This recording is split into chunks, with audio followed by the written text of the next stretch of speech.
Doc, sige, makita natin.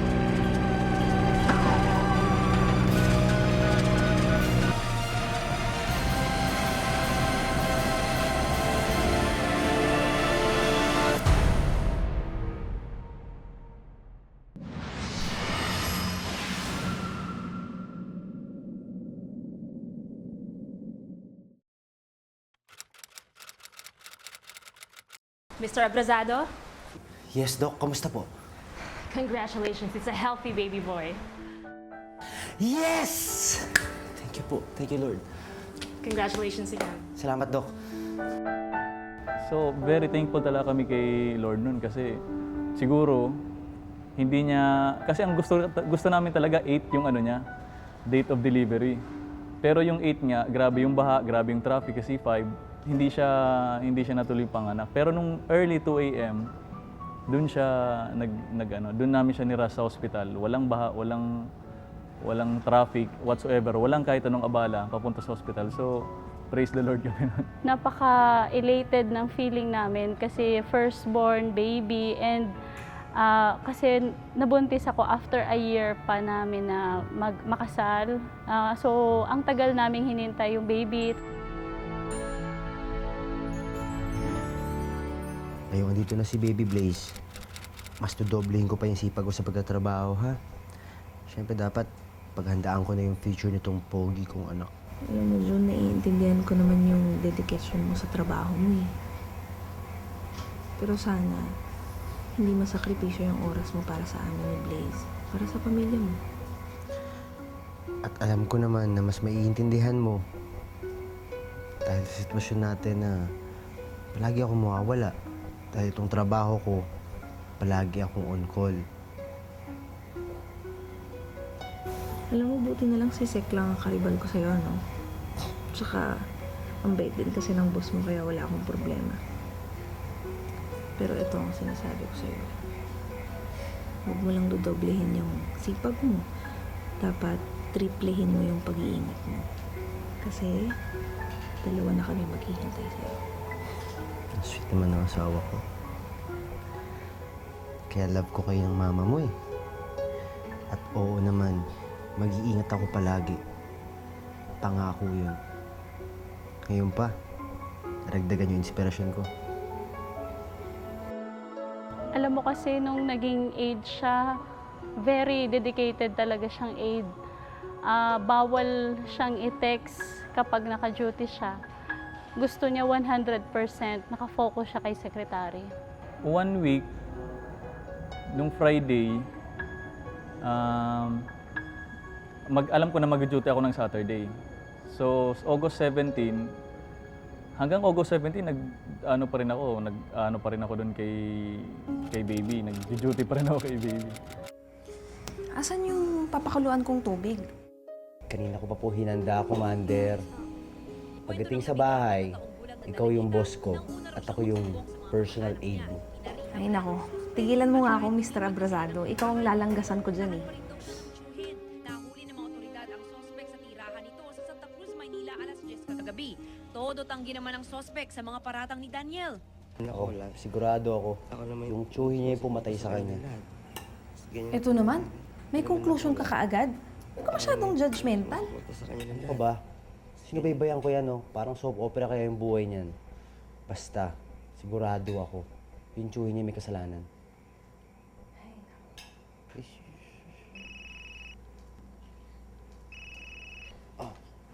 Pahak mo na kay Blaze. Sige, pahak mo muna. Pahak mo muna si Blaze.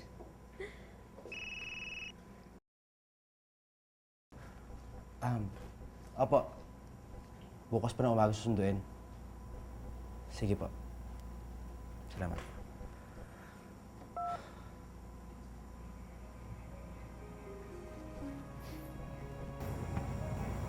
Kailangan mo pa talaga mag-report?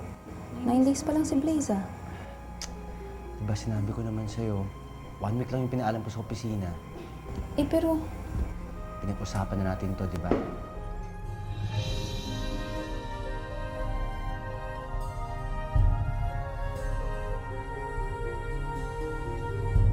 August 18 ng early morning, Then ako nagpaalam na ako kay misis ko. Sabi ko nga, matagal ako mawawala kasi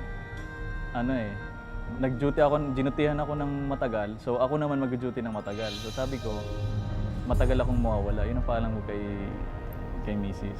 May mga sinasabi siyang premonition.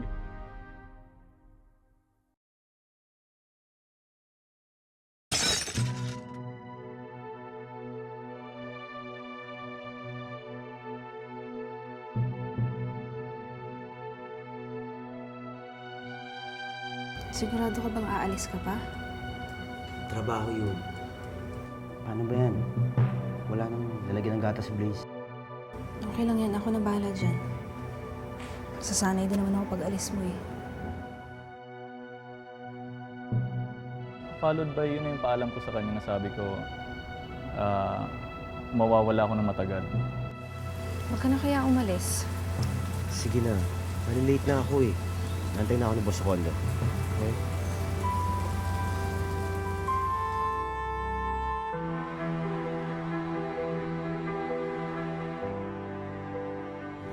Alam mo, lalo akong kinakabahan eh. Huwag kang kabahan. Mamimiss ko lang kayo. I love you. Mahal ka din namin. Mag-iingat ka ha. Yung panyo mo.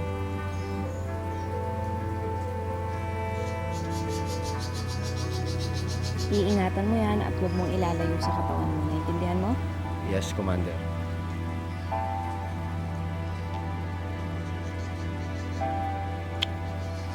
Ingat ka. Ever since naman talaga may panyo akong may Virgin de Peñafrancia ako na Nuestra Señora de Peñafrancia na panyo na binili ko dun sa sa Naga City pag fiesta, binibili ko. Tapos pinapahid ko kay Mama Mary, nag-pray ako. So lagi kong dala yun, parang sort of parang protection ko rin.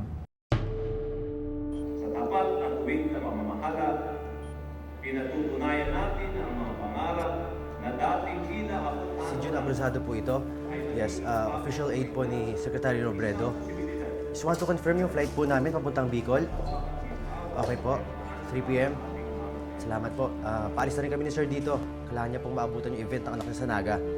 Alam niyo naman si Sir, family first. Salamat po. Sek, tara na ho. Baka di tayo umabot dun sa awarding ni Jillian. Oh, bakit? May problema ba sa flight natin? Wala naman po, kaya lang. June, may silang ang buhay. Dapat sa lahat ng bagay, una pa rin ang pamilya.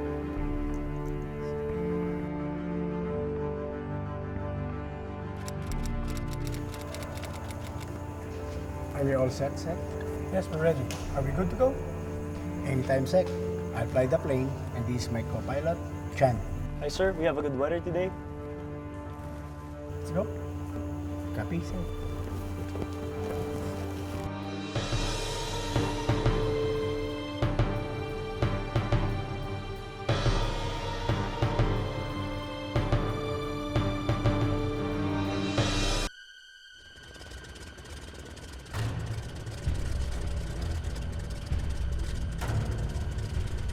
We're good for Naga.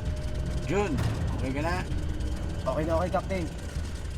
Perfect yung weather eh. Maaliwala, hindi cloudy, yung atmosphere, may sunlight, walang problema yung weather.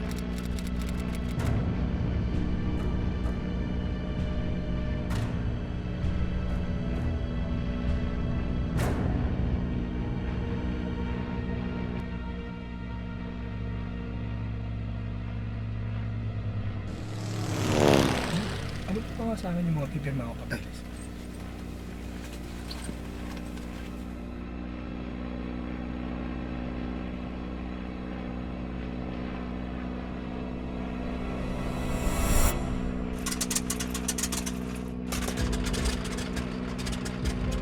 Una, siyempre, nakita niya rin yung tinignan niya rin yung plane nakita niya yung propeller na tumigil. Pero after that, wala naman ako nakita Hindi ko nga siya nakita nagpanik. Sabi ko, hindi ko siya nakita nagpanik. Hindi ko siya nakitang balisa. Sabi ko, patiently waiting lang siya sa... So, yun yung unang nakita ko yung ano, the moment na tumigil yung right engine ng plane. Sabi may problema na. May delikado kami. Tapos tiningnan ko yung... Sumilip ako sa plane. Napakataas pa namin. Sabi ko, kung bigla itong mag-stall, sabi ko, mahabang sigawan to.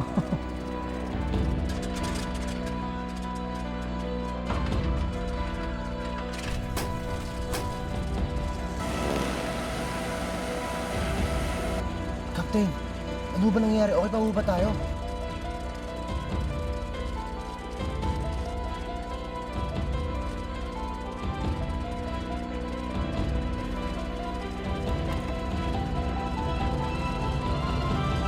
Sir, kailangan po natin bumalik sa Cebu. Okay. June, tawag ka na sa Cebu. Magpa-reserve ka na ng ticket. Pumunta ng Manila para magbaylan na lang tayo.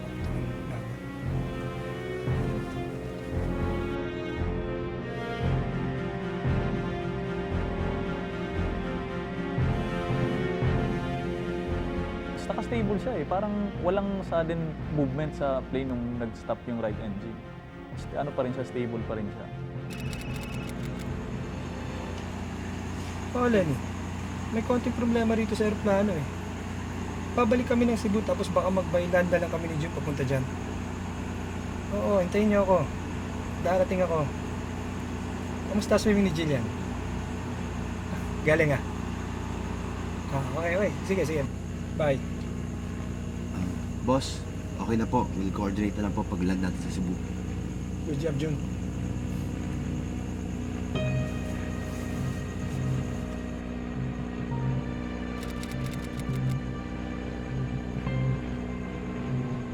Actually, tinatawagan ko rin yung wife ko, syempre. Tatawagan ko rin, gusto ko rin i-inform siya na medyo may problema kami.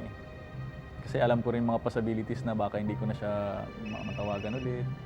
Si baby, nako, kakapapanganak pa lang. Tinatawagan ko siya, hindi sumasagot. June, are you sure you're okay? Oo, boss. Kinakabahan lang ako sa flight natin eh. Relax, June. Hindi mo pa panahon. Boss naman, nakakapagbiro pa kayo ng ganyan? Tsaka bakit ako lang ho? Kayo rin, boss. Marami pa kayong matutulungan. Hindi nyo pa oras ito. Marami pa kayong misyon.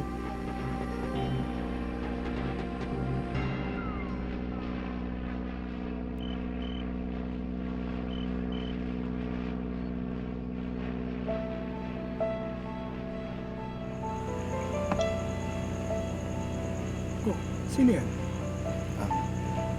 Nanay ko po, boss. Hindi kasi sumasagot si Mrs. eh.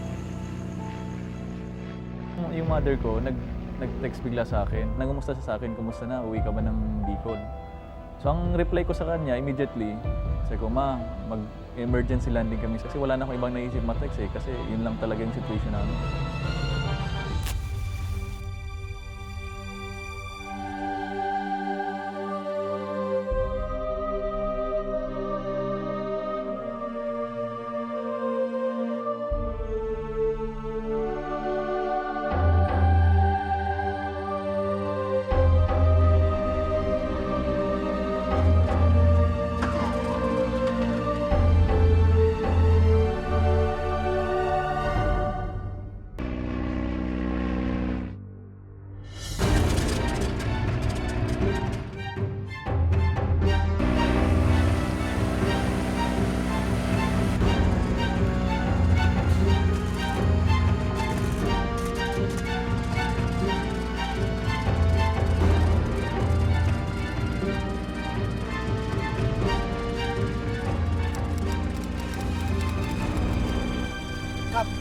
Kamusta yung makina natin?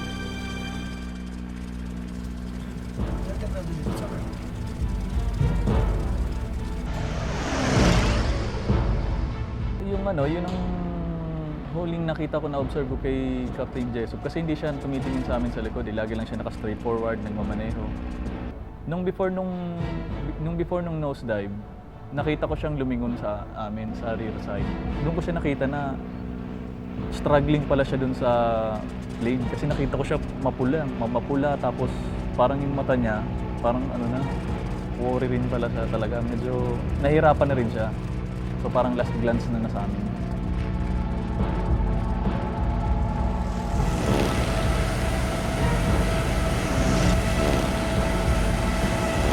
Naging reaction ko na lang noon, last instinct ko, biniyakap ko na lang si Sir.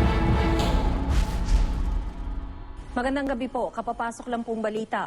Bumagsak ang eroplanong sinasakyan ni DILG Secretary Jesse Robredo sa Masbate.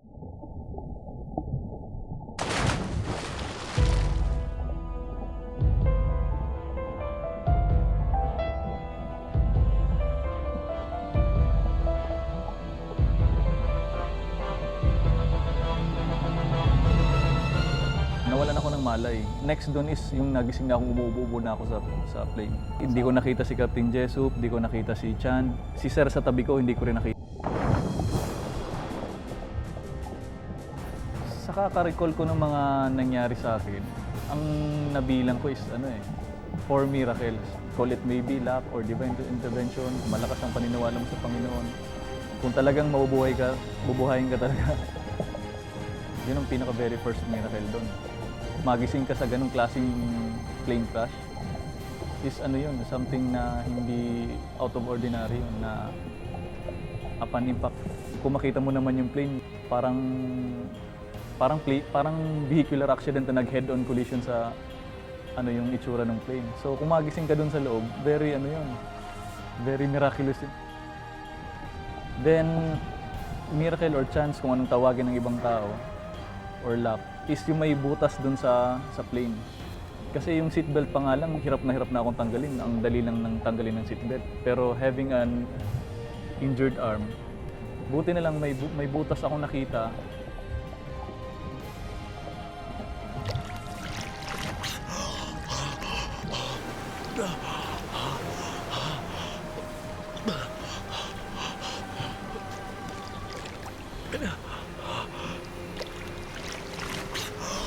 Nakita ko yung backpack ko na lumulutang-lutang, not far from my position. Wala akong ibang mahawakan eh. Lumulubog ako. So, yun na lang nagawa ko. Habang sumisipa ako, pinipilit ko yung sarili kong malapitan yung bag na lumulutang-lutang. Sabi ko call it instinct na lang eh. Instinct to, or the will to survive na lang. Doon na yun papasok yung fourth miracle.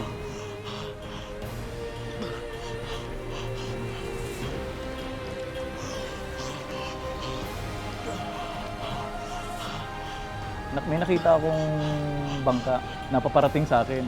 Finally, yung nag-arrive na yung fourth miracle ko, yung last link to my survival, si Mr. Joseph Belda.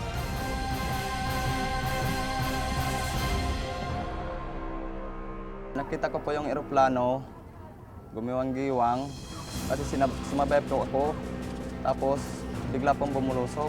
Bumulusok po, siguro mga 10 minutes nakita ko po yung tao. Si John Abrasado, nakalutang na po, saka hiningi po siya ng tulong. Tapos bigla ko siyang kinargat, sinakay ko siya sa pambot. Magaling kasi siyang mag-critic sa mga napapanood sa TV. Pero ngayon, siguro magiging advocate niya yung sa buhay, yung parang maging responsable tayo sa ating freedom of speech. Hindi tayo maging judgmental. Hindi, sa Naga City muna kasi gusto daw ako makausap ni Ma'am Lenny. Kasi gusto ko rin siyang makausap. Pero nung nasa Naga City kami, hindi kami makalapit kasi nandun lahat ng media. Sigurado, magiging magulo na naman yung ko nun pag nandun magpakita ako doon. So sabi ni Ma'am Lenny, na lang, sa ibang araw na lang kasi hindi kaya ngayon. Ka ngayon. Wala nang madadagdag sa bigat mo yun pag nagkaguluhan ka ng mga yan. Tapos, very negative ako nun eh. Bakit gano'n nangyari? Bakit ganito? Pero ganyan.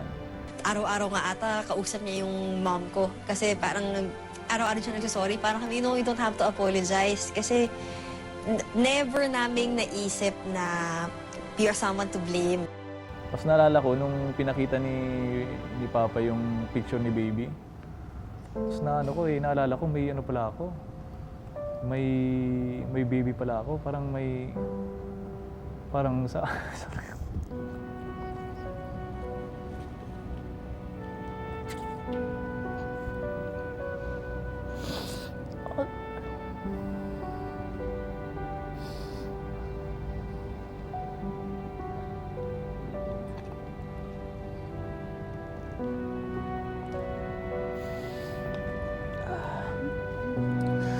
Hindi ko nasaan.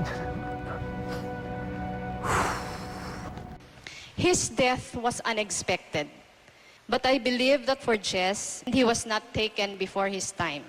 He often said, kung panahon mo na, kahit anong gawin mong pagtatago, panahon mo na. Maybe for him, it was the perfect end to a life well lived. Kung nasaan man si Sir ngayon, alam niya na kasama siya palagi sa prayers namin, lalo ng family na siyempre dumadaan pa sa healing process ng kanyang pagkawala, si Ma'am Lenny, si Ma'am Aika, Trisha and Zinjan. Every time nag-pray kami, kasama palagi yan sa prayers namin. Saka alam naman namin, ramdam din namin na nandun siya sa rightful place in heaven. Alam namin na, saka makita mo sa feedback ng mga tao hanggang ngayon buhay na buhay pa rin si Sir dahil sa mga kabutihan ginawa niya. Kahit ang family niya, alam nilang hindi nasayang yung ni Sir, yung pagkamatay ni Sir. Kasi sabi niya, it was a life well lived daw, sabi ni Ma'am Lenny. Salamat po sa inyo at parte kayo palagi ng buhay ko. Sabi ko nga, kung ano man yung mga nitiin niya at mga prinsipyo niya, sabi ko, nakakabit na sa akin yan. Medyo, sabi ko nga, your legacy will always burn inside of me bilang aid mo na nakasurvive sa plane crash.